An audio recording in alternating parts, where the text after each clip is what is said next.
quorum, so I will go ahead and get started. I'm going to try and really press through on this one so we don't hold folks over like last time. Starting out, I want to welcome everyone to the MLAC meeting. As always, I'll start with the affirmation. We would like to thank everyone for their time, effort, and participation in our work before us today.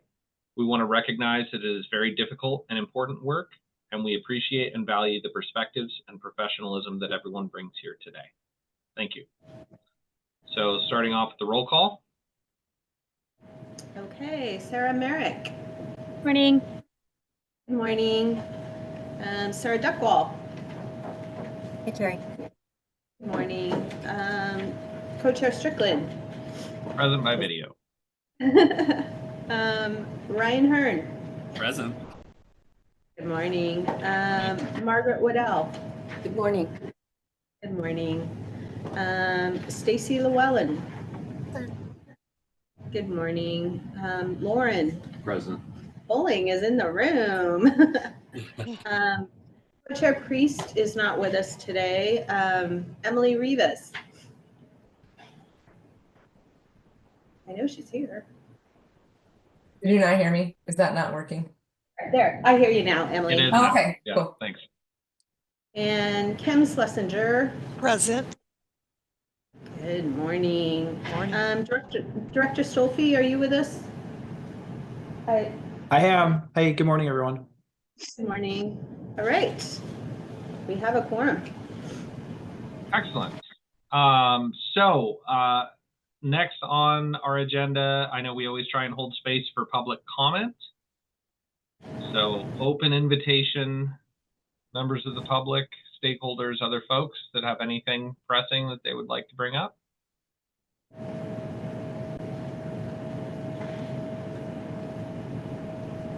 Not seeing anyone online. Anybody not seeing anyone in person? Okay. I know next we have slated review of minutes from February 20th. I'm going to suggest that we hold that over until the next meeting so we can get down into taking some action on things. Is anybody opposed to that? Not seeing any concerns there. So moving on, department updates. Starting off, Workers' Compensation Board case law updates. It's my understanding we have Autumn perhaps standing in instead. Thank you, Chair Strickland, members of the committee. The board has no updates today. Okay, thank you. And next, Workers' Compensation Division updates. Terry. And Co-Chair Strickland, I have no updates at this time. Okay. Unfinished business. Is it my understanding that we have a slight change in the unfinished business, Terry? That is correct, Co-Chair. We are going to pull House Bill 2800 at this time and just ask for House Bill 2802-2. Okay, so 2802-2. Any discussion, comments, stakeholder commentary? It's my understanding we left off with there seeming to be stakeholder support for that one.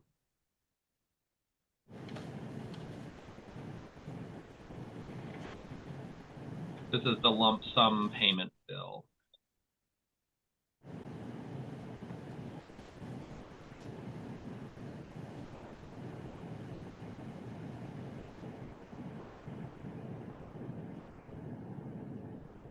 Not seeing anything, nothing in person, correct?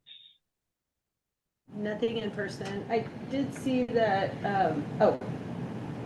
I thought Evo came off. I see. Yeah. Yes, go ahead, Evo. Yeah, I just want to, full support from our side for the -2 amendment. Okay. So as always, I would call for maybe a quick caucus, just so management and labor folks can discuss. Management friends, since we don't have Patrick, is there someone who's sort of standing in as co-chair? I can call you, Scott. Perfect. Yeah, if you have my cell number. I do. If not, okay, perfect.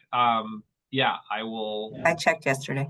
Okay, perfect. So if we want to do the little caucus rooms, I know Lauren can get shuffled off into the office if that works. Yeah, I think Bob is getting you a room right now. Okay, so I'm going to open the rooms real quick and follow Matt. Okay, we'll push for 10:15.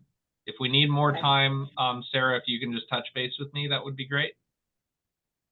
Okay. I'll start with a text, Scott. So. Your dog's barking up a storm. Perfect. All right, we will see each other in the caucus rooms. So it's my understanding that if someone wanted to make a motion, we'd be open for that, officially calling things back into order or whatever uncaucusing needs to occur. I see Margaret's hand. Yes, I move that MLAC recommend the legislators support House Bill 2802 with the -2 amendments. We have a motion. Do we have a second? I second. We have a motion and a second. Moving to discussion. It is my understanding that Emily is not at least a voting member yet, so will not be participating in the voting. Is that correct, Terry? That is correct, Co-Chair. March 1st is her official day. Gotcha. Okay. So just noting that for the record. So all those in favor signify by saying aye. Aye. Aye. Aye. Any opposed? And any abstaining? So it looks like we have a unanimous support for that. Co-Chair Strickland, I need to make one clarification. It seems when I said we were pulling House Bill 2800, I need to say from the agenda today. Okay? Yes, correct. It's my understanding that we'll be coming back. It is just not from today. Yes. Okay. All right. So unfinished business is now complete. Perfect. Thank you. So moving on, I see we have bill presentations. Looks like Oregon AFSCME is up. Hello, can you hear me? Very quietly, Oh. or at least on my end. I can try turning it up. Can you hear me now? Is that better? Yes. Thank you. Okay. So yeah, totally. Take it away. Good morning. So great to be back again with another bill from AFSCME. For the record, my name is Adalisa Aguilar. I use she, her, ella pronouns, a political coordinator with Oregon AFSCME. We represent about 40,000 members across the state, both public and private sector. The bill first I want to talk to you about is Senate Bill 606. If that's okay, it's a PTSI presumption that includes the stabilization and crisis unit and the folks working at the state hospital who have direct contact with patients. In 2024, last year, Oregon AFSCME conducted a statewide survey, worker safety survey from our members where it was about 500, we got 500 survey responses from AFSCME represented workplace where about 49% of those workers said that they did not feel safe at their workplace a lot of the time, which was really interesting for us. We surveyed folks working in both public and private sector, from folks working at the Department of Corrections to behavioral health facilities and at OHSU, some local government folks that we represent. Just to give you kind of like an idea of what was in the content of the report, we produced a report that was shared with legislators a couple of weeks ago. 65% of survey respondents were verbally assaulted in the workplace. 36 survey respondents had been threatened with harm in the workplace, and 28 survey respondents have had trauma that led to PTSI or stress disorder, and then 15% of those respondents had been physically assaulted in the workplace. So these results were really, really concerning. We dove into the data and kind of talked to a couple of stakeholders, and with the conversations regarding the assaults and trauma sustained on the work site. It took us back to a conversation that we had in 2019 where Department of Corrections folks were added to the PTSI presumption in Senate Bill 507, I believe.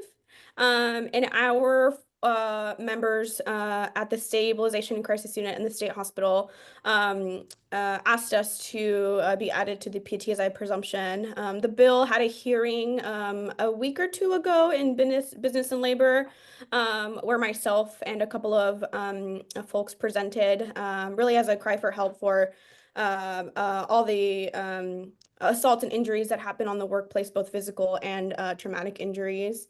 There was a lot of data from DCBS as well, where the Oregon State Hospital was the most dangerous place to work at, and it was the industry with the highest incidence rates of occupational injuries and illnesses. And then again, in a 4002 report, that was a bill last year, that report also signaled very similar findings, where the stabilization and crisis unit and other residential facilities across the state are the most dangerous places to work at. I think I sent out a one-pager to Terry. I apologize for getting to that to you all so late or so early in the morning. We were waiting on a logo for another from another one of our partners. SEIU represents the other folks working at the state hospital. We represent the nurses and doctors there, and then SEIU represents the technicians, janitors, other mental health safety technicians, and things like that. Let's see. The 4002 report also again has similar findings, and then I think the Workers' Comp Division issued a memo from the claims that came from the bill in previous years. And for non-first responders, if I remember correctly, about 3.8% of the total claims came from non-first responders, or 0.38% of them. And then for first responders, it was 2.96 that were mental health claims. So a very, very small amount of claims actually, given the larger workers' comp system, it's a very small amount of claims, but we're hoping that if passed, this bill seeks to kind of unlock more mental health resources for those workers who care for the most acute individuals in the state. Public first responders are in those, so like your police and firefighters and things like that. They deal with those folks out on the street, and then those folks are put into facilities or institutions, and then our members also provide care and show up every day with compassion. But it's unfortunate that there are just high levels of trauma, and we want to just get some resources for our members. So I'll stop there. I know Safe submitted testimony as well that you can see on OLIS, but this is one of our more simpler ones, but happy to answer any questions. Thank you for the presentation. I see we have a question from Sarah. Thank you, Co-Chair Strickland. Liz, thank you for the one pager. I'd like to reference that with a question. It states under the problem that these workers are often refused workers' compensation to help them heal. Could you speak to that? Are they not allowed to make workers' comp claims on PTSI and stress disorder currently? Currently there are, and I think we have heard stories of folks, and I'm sure Safe can speak to this as well. We have heard folks that do file a claim and continue with it, but because there's not a presumption that it's related to the workplace, it's a little bit more difficult for the worker to actually navigate and to present a case. But a lot of data shows that even the physical results that happen at whether it be the Oregon State Hospital or at SACU, the total number of claims, I think in a report I read, like 31% of total claims come from agencies like OHA, so Oregon State Hospital, and then ODHS, so it would be SACU. And we already see a really high level of folks filing, but not necessarily for mental health claims, because I think there's a sentiment for workers feeling like when they issue a claim, it's going to be rejected or denied. And then for those who do file, that are a smaller amount, it's very burdensome for the worker. I would like more information on that specifically. I mean, I feel this is possibly anecdotal versus data driven. Is that possible to get that information? Would you like the number of denied claims? Well, how many are filed? How many are denied? How many are processed through for these, I guess, the PTSI and the stress disorder? Yes. Thank you very much for that. Great. Thank you. I see Emily and then Ryan.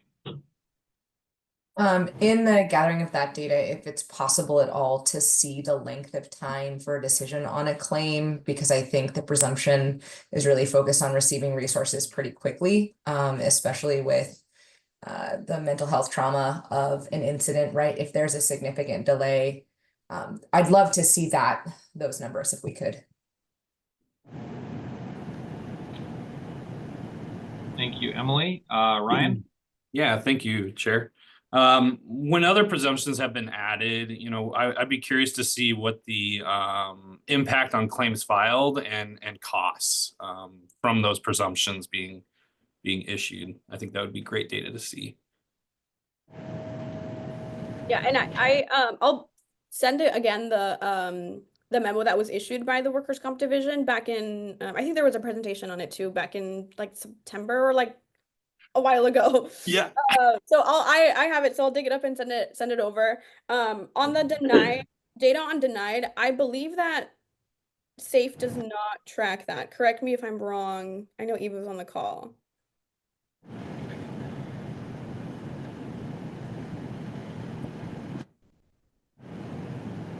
We do track that data. We would have to Okay. compile it. Yes. Okay, great. Thank you.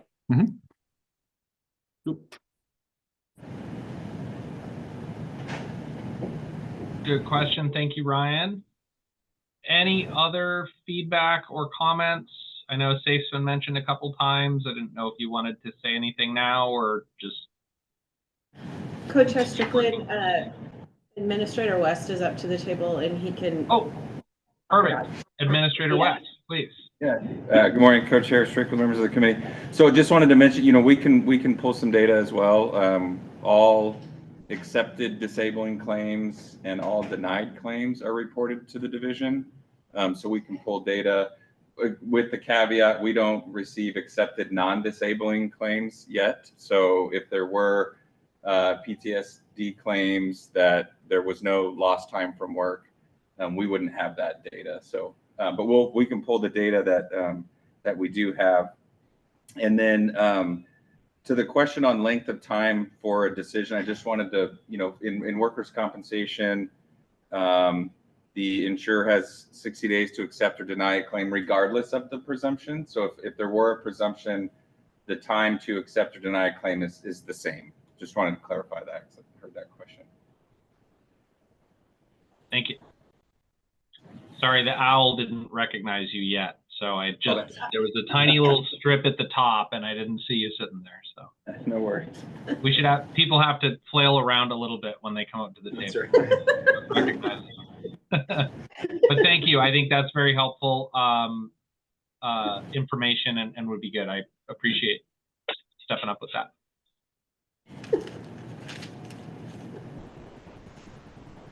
Any other folks in person or online?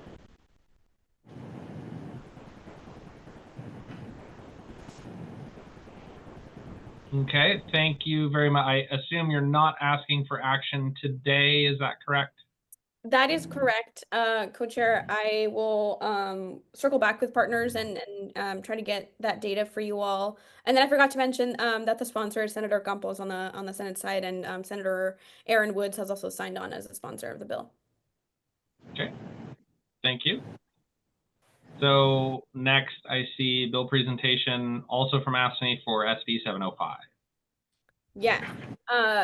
Shifting over to 705, we have had conversations since the last meeting. I finally was able to read through the analysis from NCCI and the Workers' Comp Division, so thank you for folks to providing that feedback. Have also circled with other stakeholders and partners like OTLA, have had shared some language with SAFE.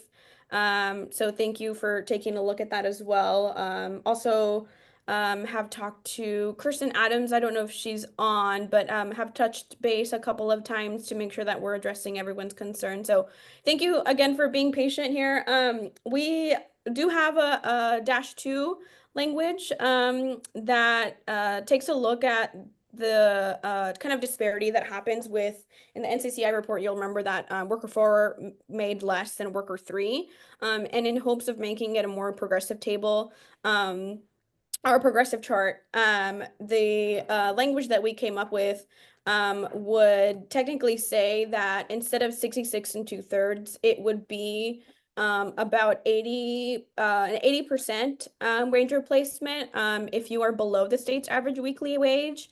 And then any wages above the state's average weekly wage would be calculated and added to the first bucket at 66 2/3% with the cap remaining, since there's already a ceiling in place that also gets adjusted every year, which is 1,700 and some change, I believe. There was also some feedback about the section 2, so that the -2 amendment will read that the amendments made apply to claims and strikes out total disability compensation kind of language there to clarify based on the feedback from the Workers' Comp Division. I submitted that request and sent it to stakeholders this morning. So hopefully then next week, if I'm able to come back and present, I can, or if I get a -2 amendment before then, I will circle and share that with you all and answer any questions in the meantime.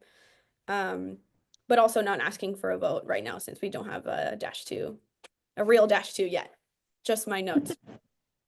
So let me see if I can digest that into a sentence or two, and then I see Stacy, if that's okay. So moving away from the net and sticking with the existing gross model with buckets that fill similar to tax brackets, correct? Where you kind of fill the 80% bucket and then fill 66 2/3, and then there's a floor and a ceiling that cut off absolutely. Is that? Yes, that is fair? correct. Okay. That's correct. Yeah. And then anything below the state's average weekly wage would be replaced at 80%. And then anything above, whatever money is above the state's average weekly wage before the cap will be replaced at 66 2/3, and those will be added. There's also a floor of $50 minimum. And then again, the cap remains the same as is. So we are striking language that says net of, and also striking language that had the referencing payroll deductions. So there's no confusion there as well. Just trying to make it as clean as possible. Thank you. Look forward to seeing the -2 and the language for sure. And thank you for that. Sorry, Stacy, thank you for your patience. I see you. Yeah, no problem. How was the baseline of 80% established? Was there some calculations put into that, or how was that number arrived at? 80, we arrived at 80% because from the tables that that NCCI produced and then the Workers' Comp Division produced, we kind of felt like a majority of the folks, especially low income earners, were that was their actual tax withholding. So it was anywhere from like 18, 19, 20, 21 and some change, like very, very close to that 80%. And so the 20% is just kind of the average that we came up with. Thank you, Stacy. Other questions? Anybody in person? I want to make sure I'm not ignoring people again. That was not good on my part. Ryan. Thank you, Chair. Appreciate it. I'd just be curious on what kind of impacts an increase on this would have to the worker benefit fund over a long period of time if this was to get approved. I have a feeling that we could see the worker benefit fund getting, hit up a little bit more often than we're seeing today. And with, them trying to raid the workers benefit fund for bully, I think the two are pretty hand in hand, need to be evaluated. moving forward. Would I be out of line to assume, Odalise, that you are forwarding this also to NCCI for now? I'm channeling my co-chair Priest on this, and knowing that he would like input from NCCI on this as well. Can I assume that you're forwarding it there and that they may have information on that as well? Yes. I will do that. And then the 80%, we tried to keep as much as possible. So I imagine that their analysis, especially on the premium rates as well, will also not change, but I will ask them to make an assessment on the impact to the worker benefit fund as well. Thank you. I appreciate that. Thank you, Ryan. Any other questions, comments? Stacey again. One other thing might be to perhaps establish some committee work or a group to really go through and analyze what the tax inputs would be and all of those pieces, so that if this bill were to move forward, that we could be assured that the percentages that we're using as a baseline are reflective of what they really should be. I think that there's some good information that we could look at from the different groups and sources and just get a good understanding of what that could look like. So one suggestion could be maybe some committee work to work on that. Can I ask a question to that? When you say looking at the different, more like tax information, just so that I'm also clear on the information that you're looking for, I guess what additional pieces would be helpful based on the information that has already been provided by the division and the slideshow? Yeah, I think it'd be good to just see a workup of how that was arrived at. There's different jurisdictional tax rates that can apply, whether depending upon different income levels and all of that, which obviously is different than what we're talking about for lower wage earners. But I think it would be good to just have a good understanding of looking at different localities in the state of Oregon and the state of Oregon in general, what those ranges are. Obviously we have an income tax here in Oregon, you have federal income tax, you have FICA. So you have all those buildups that are coming out of employee wages automatically. So just a validation that 80% is a good starting place, I guess is my main concern. That's a good question, Stacey. I know that we'd received follow-up information from WCD with the kind of new and expanded spreadsheet. If I remember correctly, I think most of that information was on there about how they derive the estimated rates, but that's a good flag for me to go back and double check, and perhaps let's circle back on that. Maybe we can get some additional, I don't know if our friends at WCD would have an opportunity to have a couple folks available to ask questions about that. But I do remember the assumptions, I think, were broken out on a page for their analysis.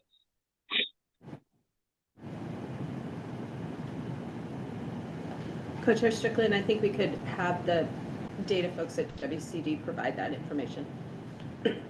Perfect. Maybe, Stacey, if you would want to email just kind of what the questions would be or follow up on that. Normally I'd say, Patrick can do it and I can do it, sort of a thing. But if, don't want to speak for management folks, feel free to follow up. And then I know WCD's been very on it. My compliments to them again on their analysis and availability. All right. Perfect. Will do. Thank you. So, other questions, comments? Do we have other stakeholder feedback?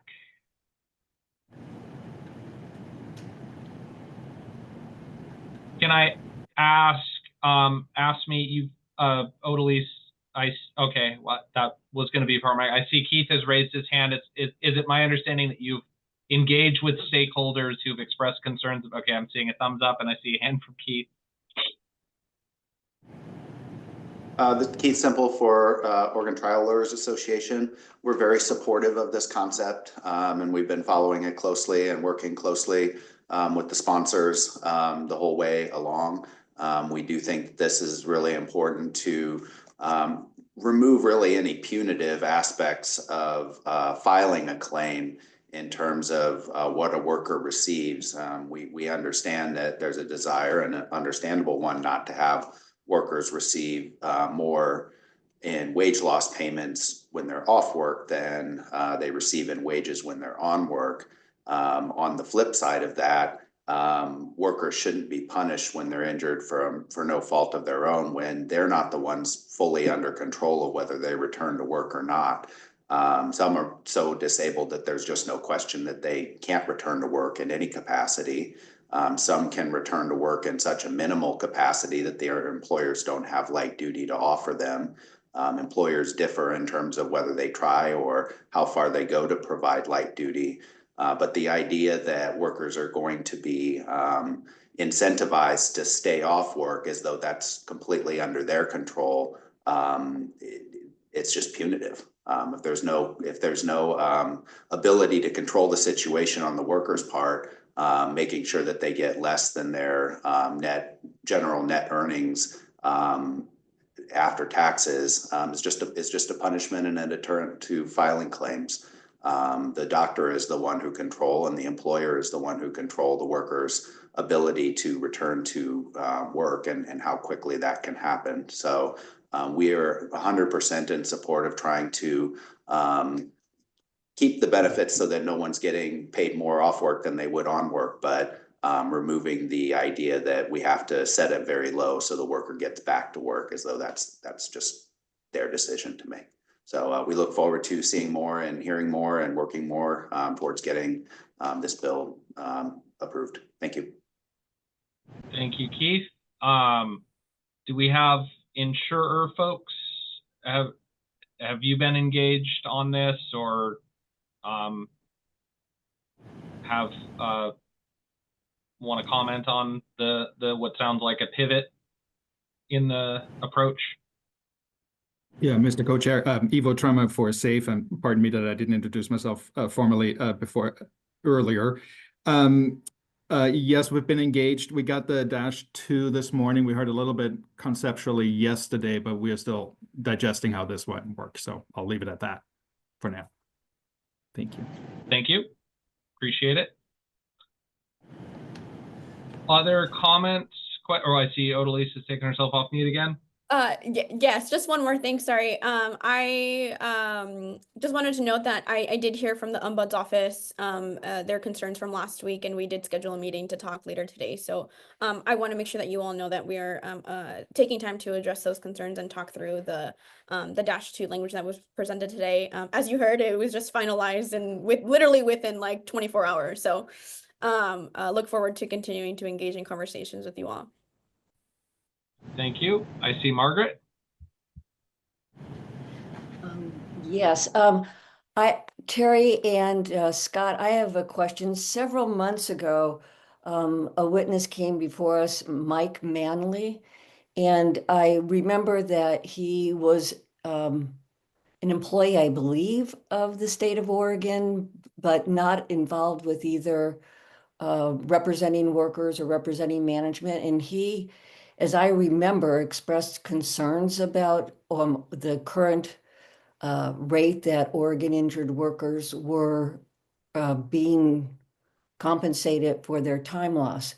I'm wondering how, Terry, can you arrange for me, I don't know if anybody else would be interested, but I would be very interested in listening to his presentation again after the bill that has been brought before us. I think that information could be beneficial to at least my analysis. Can you help us access that again? Absolutely, Margaret. And Mike is retired from DCBS. Okay. So I'd be happy to get that information to you. Does anybody else want to review his information? If you could maybe send an email just with the YouTube link for the recording, that would maybe be helpful for folks. Happy to just do to that. I think, the members. yeah, I think it was a different, he wasn't talking, I think he was talking about something different. So when I send the link, I will make sure that I clarify exactly what it was that Mike was speaking about, because I think we're talking about two different people are sending it. I see. It was PPD. Yeah. Yeah. It was that Mike- PPD. Okay. If it was PPD, okay. Thank you. Because I had thought that it was TTD. So not necessary then. Thank you. Sorry for my Okay. confusion. Okay. All right. Sorry, I got new glasses and they're progressive, and so I have to look up and then I have to look down, and so I'm having a little. Anyway, it's fine. I got it. No worries.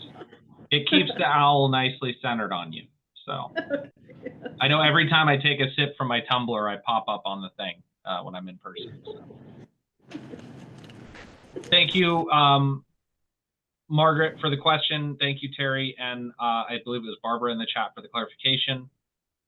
Any other thoughts, comments? It's just a point of clarification. I assume WCD would be the ones to ask someone who is admittedly unsophisticated in their knowledge of work comp in practice. For the most part, there is no payment of benefits, correct? And there's no eligibility for paid leave Oregon while on a work comp claim. Is that accurate? Yes, co-chair, that is correct. Okay. Thank you. I've just, Keith had raised the question of the and I know that I believe NCCI, when they gave the presentation last time, mentioned that there's some kind of incentivization. I would hate to call it incentivization to get back to work, because having been an injured worker, that there's something relatively abhorrent about saying that we should be punishing or incentivizing, I use that term in scare quotes, a worker to get back to work, again, as if it is their prerogative to sit around and be injured and not be back at work. But if that is part of the concern, I would say we're still keeping intact the fact that their family may lose health care as long as they're out of work. So I would think that that would be incentive enough. But just wanted to make that point, as I know that I think the third to half of a lot of construction workers' income is benefits. I see Sarah has a hand. Sorry, Scott, can you just clarify that when they're on workers' comp, they're going to lose health care? Yeah, so if you have family health care, so I know a good, I think $10 to $12 an hour for most construction crafts of their hourly income goes to pay for full family medical. So if those payments are not being made and I'm not eligible, then I would have to pick up COBRA payments on all of that. So if that's roughly 12% of my income, then I'm losing that 12% of my income, in addition to having the deductions taken out of the net wage. Is that industry specific then? I would think that that would be anywhere, because it's my understanding that the insurance is then paid by the insurer, but only covers the worker, and that the family insurance is not continually covered. Admittedly, not a professional that deals in this all the time. That is my understanding. I see Josh McNeil, I think, has raised a hand. I may be about to be clarified or corrected, and totally open to that. Thank you, Co-Chair. Josh McNeil, for Bell Corporation. We represent self-insured and insured employers as a third-party administrator. And while I'm certainly not an expert in employee benefits, I can tell you that we are very closely involved with a variety of employers and how we calculate average weekly wage for injured workers. And what has been stated about employee healthcare benefits, it's certainly not universally true for all employers in the state. Each employer has their own policies, or there's certainly union contracts that apply in certain industries and places. But we certainly have some. And I couldn't give you any data in terms of percentages, but there are certainly some employers who continue healthcare contributions for their employees, some who do indefinitely, some who do for a set period of time based on their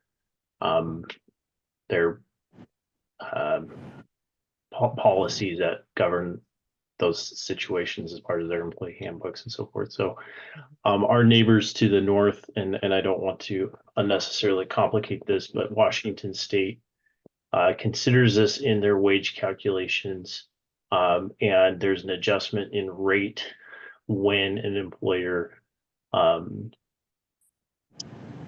stops contributing to the employee's healthcare benefits. And so that's how they've decided to approach this, but certainly, that it's not that we can't say universally that all workers lose their benefits when they file a claim.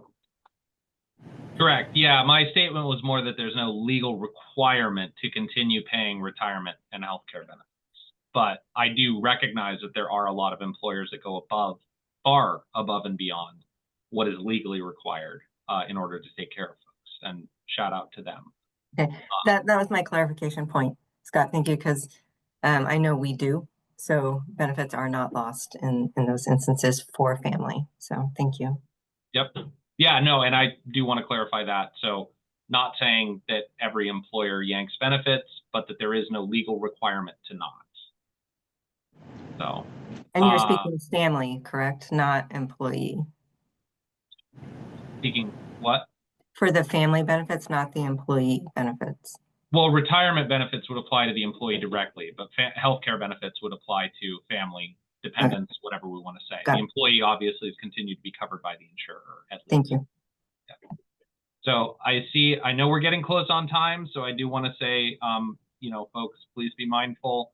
And thank you to Sarah and Josh for the clarification on that. I see Giovanna. I also see Director Stolfi is taking his video off mute. So looks like he's still connecting audio. So we'll go to Giovanna first. Yeah, thank you, Chair Strickland and committee. I just wanted to clarify for health insurance benefits. My understanding is that if you work for the state, your health insurance benefits get continued. If you do not work for the state, there is no law that requires the employers to provide them, and oftentimes employers are not able to. It's like the insurer who makes the decision on eligibility. So if you don't have work hours, you can't get covered, and that applies to the employee and to their family. There's no law that says that the employee keeps their health insurance benefits unless you work for the state. That's my understanding. Thank you. Thank you. Any other comments? Anybody in person? No one in the room. Anybody else online? Might do it. We have 2 minutes.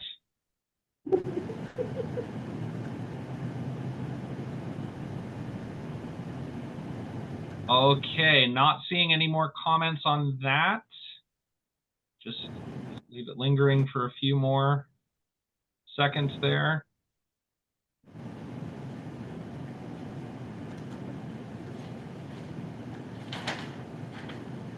So upcoming meetings, I see that we have March 6th and 13th, both listed as virtual. Quick quorum check on those. That would be great. Thank you. I see no conflicts for myself. No conflicts for me. I thought Patrick had a conflict next week. Is that correct? That is correct. I believe so, and I believe I will be chairing that one as well. So my apologies to everyone who does not appreciate my rather casual method of chairing. You will suffer through yet another consecutive week of me. Lauren, you'll be here next week? Okay. All right. Well, it looks like we have a quorum for next week as well, Co-Chair Strickland. Perfect. And the subsequent date, is that still looking good for everyone? The 13th? Seeing thumbs up and head nods. All right. Well, I very much appreciate everyone's contributions. I feel like we had a good discussion. We're able to move on something, and thank everyone again. look forward to seeing you next week. Thank you. Thank you.